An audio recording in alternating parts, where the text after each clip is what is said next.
All right. Hello, everybody. Thanks for joining. Here we are on the Infinite Chains podcast. This is a new podcast we're starting over here at SKALE, trying to give access to the builders and the people making the magic happen behind the scenes. And we have one very special person here today, Topper Bowers. Hey, Topper. Hey, how's it going? Thanks for being here. Now, you and I have had a number of conversations. You've been on the Twitter Spaces. We've been, we talk all the time, but we've had a lot of public conversations. So if you've been listening to those conversations, there'll be a little bit of repeat, but there's going to be a lot of new information if you already know Topper's background. So I'm pumped, excited. You're one of the smartest blockchain devs I know, and builders and game creators and entrepreneurs in the space. So thanks for being here today. Well, appreciate that. That's some kind words. So Topper, I think it'd be great for a lot of people may not know who you are listening today. So would love to just hear a little of your background and how you got in the space, and also please introduce Crypto Colosseum. Yeah, sure. It's funny.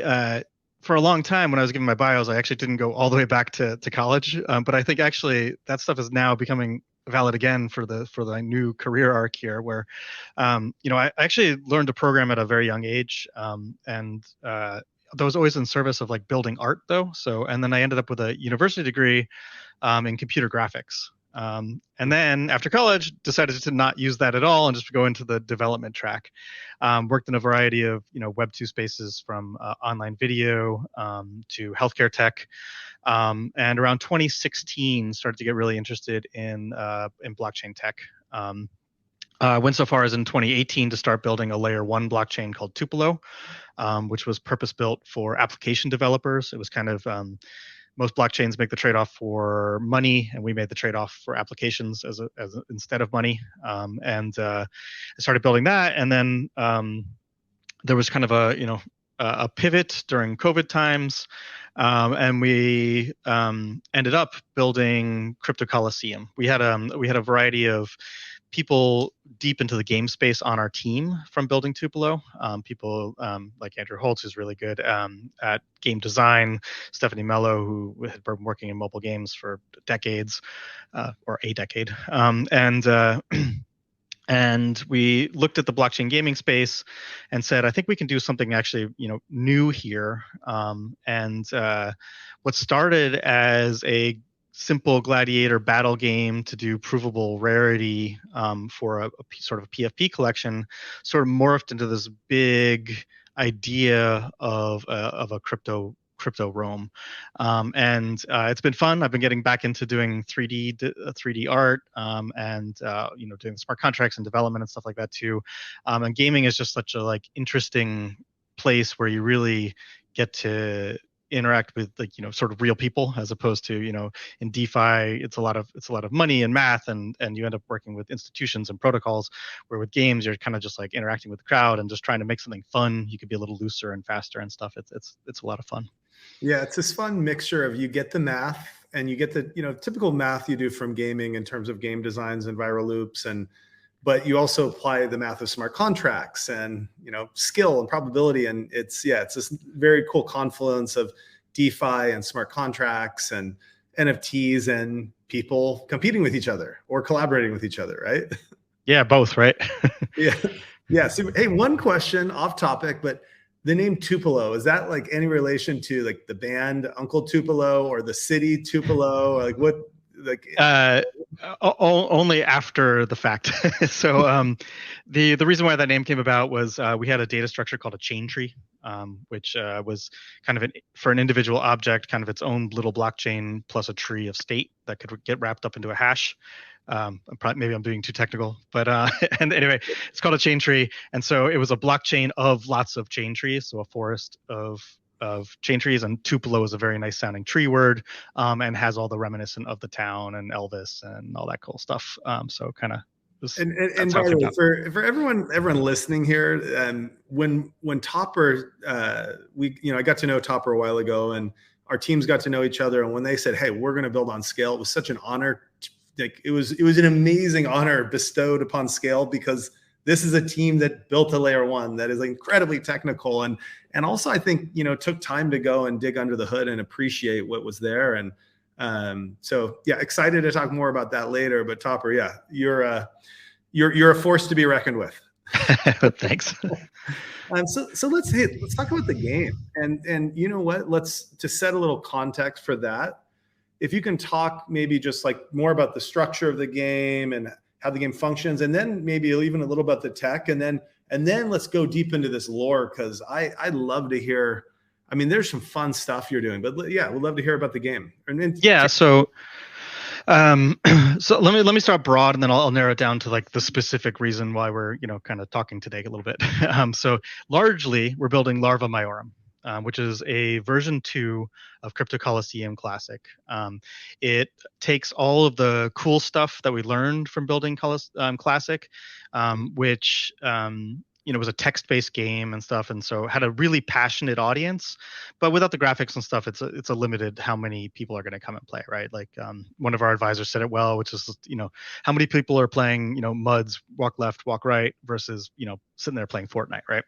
And so and then also Larva Majorum expands on all the deep sort of economics and lore that we had written for Crypto Colosseum is now going to be implemented for players to play and build on and stuff for Larva Majorum. Now that's a much bigger game that we're going to be releasing in chunks and pieces. And today what we're going to demo is a mini game called Delph's Table. Now Delph's Table is a isolated game. The graphics are not as what we will expect in the larger game, but still fun and still graphics. Delph's Table is designed to teach you a mechanic called warbanding, which will happen in the larger game that's coming. So is that enough context there? One bookmark for later. We're going to be talking later about the future of gaming. If you're interested in the future of blockchain gaming, stick around to the end, because there's going to be some exciting conversation. And put in the parking lot, I want to talk to you again about the strategy of how this is rolling out, because I think this is the future of how games in blockchain will be rolled out. And little footnote for later. Okay. Cool. Okay. So Delph's Table. Let's talk a little bit about who is Delph? Like, let's get into the lore a little bit, right? Like, what's happening here? Why should people be playing this game, other than it's obviously fun and it's like a precursor to a much bigger game? But how does this fit into the lore, and what is the lore of Larva Majorum? Yep. So Delph's Table is a board game. There's you'll see this if you're on the YouTube side. You'll see this later, which is there's squares. Your player is navigating on the squares to turn-based. You're hunting to harvest Woot Gump, which I'll talk about in a second. And there's other players playing on the table with you. If you both end up on the same square, you'll battle, and the winner gets half the Woot Gump. The winner of the individual game is the person with the most Woot Gump. But then there's also a bunch of little sort of side quests that you can do. The first person to get Woot Gump on the board gets first Gump. The first person to win a battle gets first blood. And then first, second, and third place gets trophies for winning in the games. And then the Woot Gump is actually an ERC-20 that you're collecting there. You could think about that mostly as points right now. We're not going to consider Woot Gump to be traded on a DEX or anything like that. However, there will be a lot of prizes associated with winning that. In the first week, I think we're going to there's going to be X thousands of SKALE rewards there for playing, which we'll be releasing soon. And that'll be sort of tournament style, right? The most Woot Gump for this week, or the most first Gumps, that kind of thing. And also we're going to use Woot Gump as a way to participate in the community and show your engagement. We're going to do whitelist spots through the Woot Gump. We're going to be starting to release a bunch of things using that Woot Gump as a guide as sort of like the most active and interested players. So playing Delph's Table gets you a couple things, right? So just it's fun, right? You're going to be playing this game against your friends, and it's simple, right? It's casual. You can sit down, you can play for 5 minutes, and then walk away. But there's some deep strategy to it, and it's going to set you up for this bigger larva majorum that's coming. Now, who's Delph? So Delph is the Oracle of Delphi, which most people probably remember from the history books. Delph is a character that's been sort of with us from the very beginning. He was an announcer in our tournaments. He is kind of a goofy drunk in the game. But he cares about the world, and he exists in all times simultaneously. However, when he's announcing, he turns off his future sight, so he can't actually know what's gonna happen in these games. And Delph, as he's affectionately known, looked at warbanding and said, "Oh man, you're gonna just send a bunch of recruits out there without even having any knowledge of what's going on." So he wanted us to release this mini game so that people could sort of practice and see what's going to happen up in the Arctic jungle when they actually send their recruits that they own up to go harvest Wukump up there. Awesome. Tell me a little more about the role NFTs play in this game, because there's lots of ways you're leveraging NFTs in terms of badges and masks and players and weapons. Like, how do NFTs play a role? Yeah, so they're everywhere. And there's going to be more actually too. So when we're launching here, what we started with is a while back, we released something called Badge of Assembly. These are little 3D animated badges that you can qualify for in various ways. There's 3 right now on the SKALE network. One is the Antiki Possessor, which is for anyone that has 1,000 SKALE on mainnet, and it's also our existing community of Crypto Colosseum Classic players. Both of those things qualified you for that badge. You can also get it from interacting with Ruby or buying SKALE on Ruby. There's going to be a few more badges coming out. Gleam campaign owners, we're going to get a badge. League campaign winners are going to get a badge. We're also launching with 2 partners. So NFT Club Berlin is going to have their own badge, and an amazing protocol called Good Ghosting is also going to have their own community badge, and we're going to expand that out too. There's going to be more of these badges. You need a badge to play Delph's Table. This is our way of gating bots from coming into the game. These badges, are generally real people. There's some money behind it or some actions that they've taken that qualify them for that badge to play. And the badge is your team also. So if you have multiple badges, you can pick which team you want to play. At launch, it'll just be sort of team points and stuff like that too. Very soon after launch, the team will actually affect your stats playing the game as well.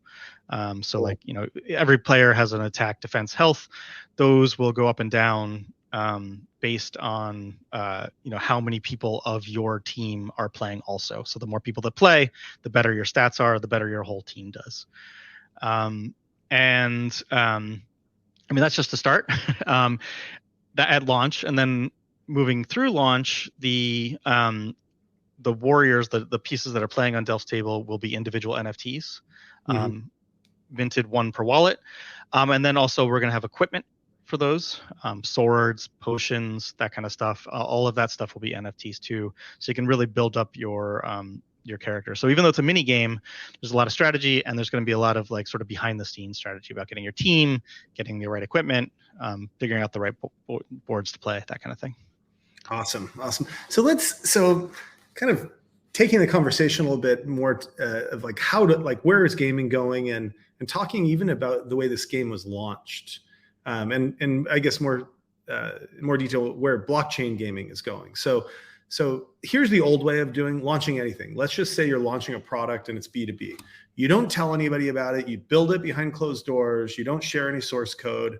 And then you do an embargo to the press, and then you release it, and you have a big media day, and everyone's like, "Oh, did you see what launched today?" Blockchain and crypto and Web3 is the opposite. If you're going to launch something, as soon as you know when it's going to be, you start telling people about it. You start building community. You start building momentum. You start sharing all the code, right? It's really different. Now, what we're seeing here, I think this is the first launch in this new model for a game end to end. And I think in part it's because you guys have already launched a game. You already launched a top 10 game that was on Polygon top 10 game for a very long time until you pulled the reins to move it over to SKALE, or move the second game in the community over to SKALE. You've already launched a successful game. But what I'm seeing you guys saying, hey, this big game's coming later, but in the process, you're using tokens and NFTs to grow the community organically and reward people who are not bots, but people who actually do things that show they care, that they're part of the community. And could you talk a little bit about that strategy? Because it's very innovative. It matches the broader kind of crypto, tell them it's coming, keep telling them it's coming, keep building. And the whole Chris Dixon's, how do you bootstrap communities in Web3? Well, tokenization and you're kind of pulling in these best practices to a broader blockchain. It'd be interesting to hear you talk about that for, in particular, the other builders out here listening, I'm sure want to hear. Yeah. So it's, there's a lot, right? So the bigger game, we actually had even done like some play testing with some folks. We have environments, we have some characters, we have blockchain controlled games. Like a lot of that is already built. But we stepped back and we said, what's important here is that one, like it's the 80-20 rule, right? Like maybe we're 80%, but the last 20% takes 3 times longer than the first 80%, right? So we're going to keep building with that. But in the meantime, we want to make sure that we have the community that's energized and engaged, that we have all the right pieces surrounding us, right? NFT marketplaces, the right sort of market environment and all that kind of stuff around us. And we want to get people doing stuff and engaged. And so this is a long-winded way of saying, I think basically you're right that many games just build for 5 years and then launch, right? Crypto is kind of the opposite. But if you look at most NFT projects, they kind of did big bang launches with PFPs, promised a game, which almost never materialized. And if it did, it was, a disappointment to someone and stuff like that too. So we looked and we had our audience. We've been getting them riled up, and that's awesome. We said we really want to have people be able to do things, right? Like this is gaming. You can't just sit there and wait around and just own an NFT, right? Like, yeah. And by the way, it's cool. You haven't been selling NFTs. You have to earn them, right? These badges must be earned, which is also cool. Yeah. Now there will be some stuff coming on the marketplace soon, right? So, the badges are about earning them right now. It's about getting people playing the game, talking to us about it. And what's cool about it is we can do these mini games and we can explore different parts of the mechanics of the bigger game in sort of an isolated thing that's easier to build and easier for people to play, a little more casual. And meanwhile, we can keep building up the lore, storytelling, getting our art in front of people and building up this community of engaged crypto Romans that we can show that we can deliver stuff, right? And then keep going with that over and over as we build out the bigger game. So the idea is incremental bigger game release through smaller games and enlarging community. Yeah, and one of, I think, like the less talked about high value qualities of good games are that they have a certain component. It's like an iceberg it's like a reverse iceberg. There's a small tip, but the majority of people appreciate just the surface. And it's great. It's casual. It's fast. And you get all these people playing and but there's depth for the deeper gamers. And gaming, your revenue is also an iceberg where, 80-20 or more like 95-5 typically, where your 5% whales are making up 95% of revenue, but they're also the ones going incredibly deep into the gameplay and exploring that other component. But the way you get the volume of users and volume of transactions and volume of interest and extrinsic value is through that that point above the surface of the water. Yeah, I agree. And I also think that crypto expands that surface a little bit too, right? Because with sort of traditional games, there's the bigger burden of even just spending money, putting your credit card in and stuff like that is harder. Now crypto has the bigger barrier to jump in, but once you're in, it's much easier to do smaller microtransactions and stuff like that too. Plus you get an audience of owners as opposed to just players, right? And so I think that you can expand that a little bit.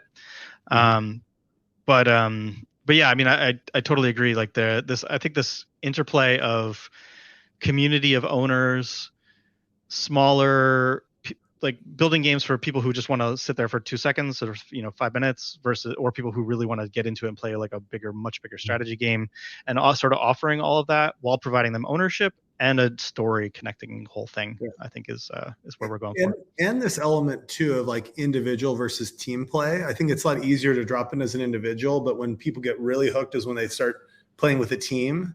I remember when I actually like wanted to learn more about game mechanics, as like for my entrepreneurial skill set. So I started playing Clash of Clans.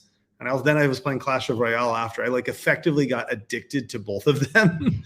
I was like the scientist that was just, like experience. And then next thing you know, I was like the patient, you know, total addict. And it did a phenomenal job in terms of like letting you like play really quickly as an individual, and then, or like getting looped in and needing to coordinate with other people. And I almost see these like coordination and team mechanisms almost like mini DAOs inside of games. And so will that be something you'll experiment with later as the broader game rolls out? It sounds like you're already doing it with Delph's Table, but. Yeah, for sure. I mean, that's actually a big thing that we, to me, like the sort of big unlock of blockchain is that it lets you do things in a gaming space that were either like prohibitively hard to do before, or just like impossible to do before. And whenever I've looked at blockchains, I think of them less as like money things and as more as like social coordination mechanisms,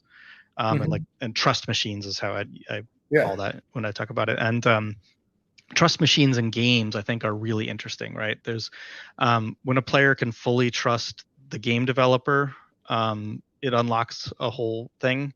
When they can coordinate between each other with trust, I think that's also really interesting. And so we try and build games that play on that social coordination layer, but also not like it's a modern world where not everyone's going to be online at the same time, right? So like we try and make games where it's like it's interesting and good to coordinate, but you're not like sitting there trying to plan a World of Warcraft raid together kind of thing either, Yeah, right? and that's where Supercell was really good with that, with Clash of Clans and Clash Royale, where you had like a day where you had to get your attacks in, and you're also getting attacked during these like windows of time, right? And so they let, I had teammates from all over the world. I had no clue who these people were, right? We were just all anon handles, coordinating like but yeah, that, game mechanisms like that enable, like asynchronous global play. Yeah, exactly. And, in Crypto Colosseum Classic, there's this mechanic where players can put items on gladiators to help them out. Unlike most games, it's not your gladiator that you're equipping. You can equip any gladiator with it. And so social coordination bubbled up from the bottom from that. Like we didn't plan on it, but it happened. And now we have these leagues, and we've really gone deep on it on that side where like now we support those leagues. We give them individual team prizes and stuff like that too. And Delph's Table has a very similar mechanism to that, where it's, one, it'll like automatically make you better by playing for this team and the more people that play. So you don't actually need to coordinate too much except, hey, please play this, right?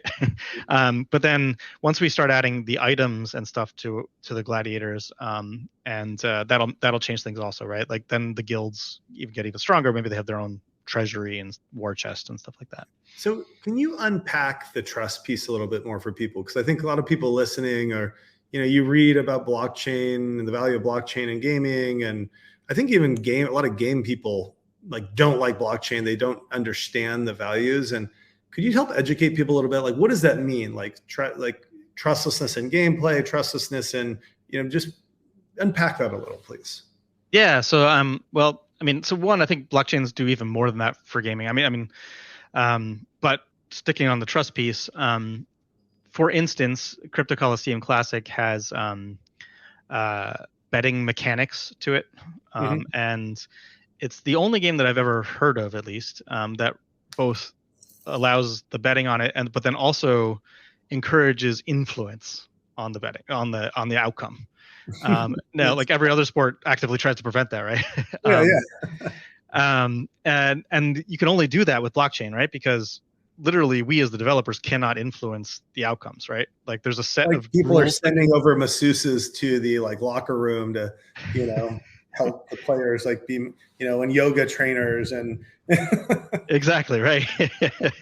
um, and uh, and so if it wasn't for blockchain, that would just be like no one would believe that that was a good thing, right? Like the game developers could just mess with it, or or maybe some of the rules weren't enforced or whatever, right?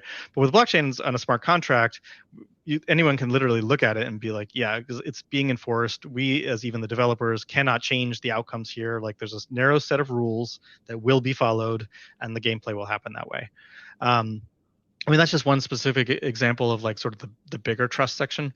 I mean, the other thing is what's so good about, I mean, as humans, social coordination is always limited by having to build up the trust first, right? Mhm. So like something like a guild's treasury or something like that, Yeah. right? You're gonna have one guy manage all the World of Warcraft gold, or even if it's real money to buy stuff, right? Like then that becomes much harder and limiting on who can form these groups.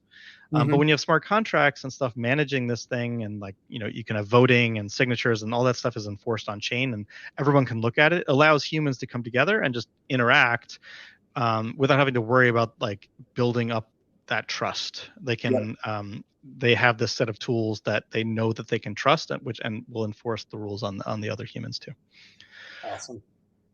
Awesome. Well, we're really at the precipice of this whole blockchain gaming growth. It's just the number of users right now is still so small in comparison to traditional gaming, and I think a lot of that's been just UX, and also we're all just learning. But those issues are all being resolved. So pumped to see what the next few years has for blockchain gaming. Yeah, me too. And I mean, then Scale just unlocks a whole bunch of cool stuff too. Like, it was a clear choice for us to move for technical reasons, for community reasons, and so yeah, I'm excited to see how this goes. And Delph's games, right? Like that would have been pretty impossible to do technically on almost any other blockchain. Awesome. Love hearing that.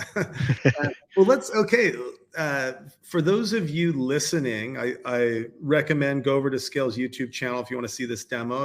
To audio only, please check out the video. Go to Scale YouTube. Topper, let's talk about the key takeaways. What do people need to know so they can play, they can join the community? Please let us know.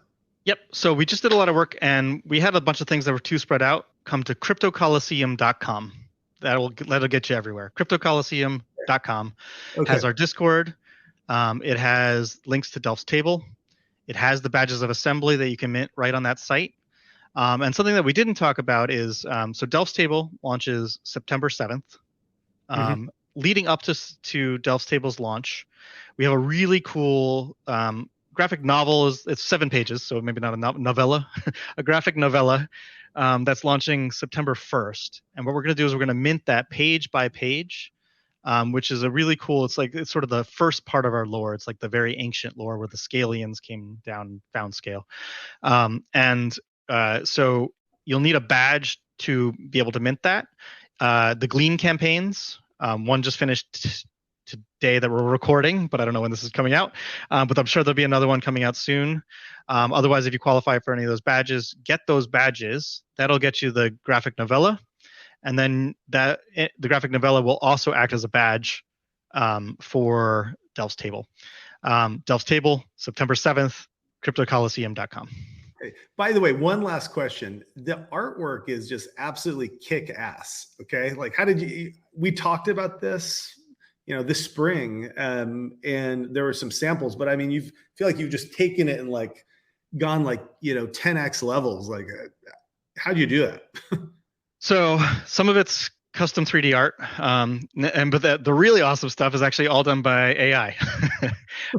We actually for a long time we've been doing a lot with GPT-3, which is a text generating API, AI, that's been doing like writing a lot of the lore actually, and also narrating battles and stuff like that too. So we've gotten really good at that part of it, and we sort of took that sort of prompt writing experience to the new crop of image generators that have come out, and we've just been using that as part of our storytelling now too. So it's not completely AI. We still have a bunch of 3D stuff we do on our own. The badges are our own and stuff like that. But we've been really going deep on using this new crop of image generators, and it's just super fun. And kind of what we're looking to do is, like, we can use all these new tools to build sort of an infinitely growing universe, right? Way past the ability that even a huge team could do, because we can have the AI sort of generating these rich storytelling, and now with images, right? Before it was just text, and now with images, it's super fun. Awesome. All right, everybody. September 7th, get ready. Go to cryptocolosseum.com. Come to SKALE 2, SKALE website, SKALE Twitter. We'll be sharing lots of links to this game. We're pumped about it. Thanks, Awesome. Topper. Thanks for having me. It's been a lot of fun.